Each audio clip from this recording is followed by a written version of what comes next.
is that we must understand what we started our study with this evening.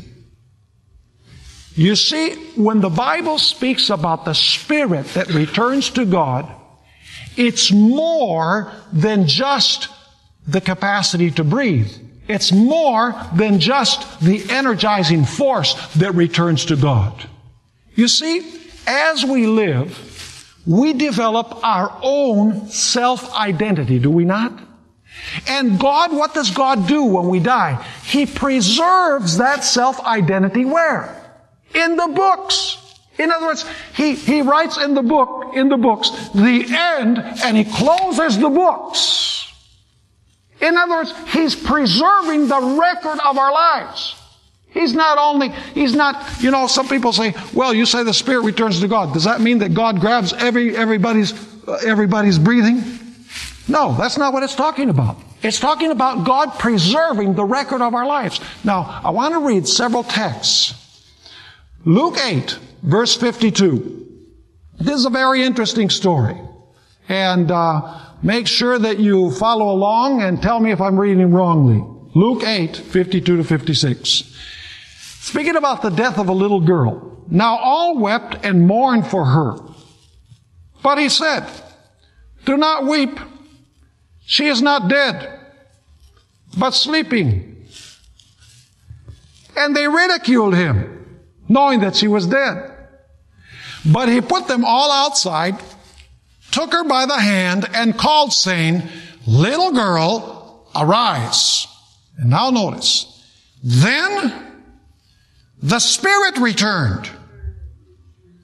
It does not say the Spirit, it says her spirit returned. Let me ask you, what was returned to her? Only the capacity to breathe? No. The capacity to breathe along with her self-identity. Are you with me? That God preserved before she died. Notice what it continues saying. Then her spirit returned, and she arose immediately, and He commanded that she be given something to eat. Notice Acts chapter 7, and beginning with verse 57. This is talking about the martyrdom of Stephen. Acts 7, verse 57. Then they cried out with a loud voice, stopped their ears, and ran at Him with one accord. And they cast Him out of the city and stoned Him. And the witnesses laid down their clothes at the feet of a young man named Saul. I want you to remember these two individuals. We're coming back to them at the end of the presentation today. And they stoned Stephen as he was calling on God and saying, Lord Jesus, receive the Spirit. It doesn't say receive the Spirit. He's saying receive my Spirit. Are you understanding what I'm saying? Receive my Spirit.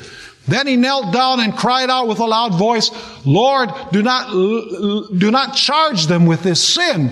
And when he had said this, he fell asleep. I love that. He fell asleep. It doesn't say he died, although he did die, we know, but it says he fell asleep. Notice one further example. Luke 23 and verse 46. It's talking about the death of Jesus Christ. Luke 23 and verse 46.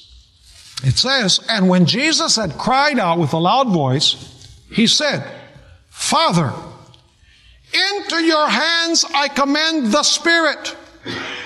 No, that's not what it says. Into your hands I commend what? My spirit. Having said this, He breathed His last. Now let me ask you this. Do you think that when Jesus resurrected, He remembered everything that had happened while He was alive before His death?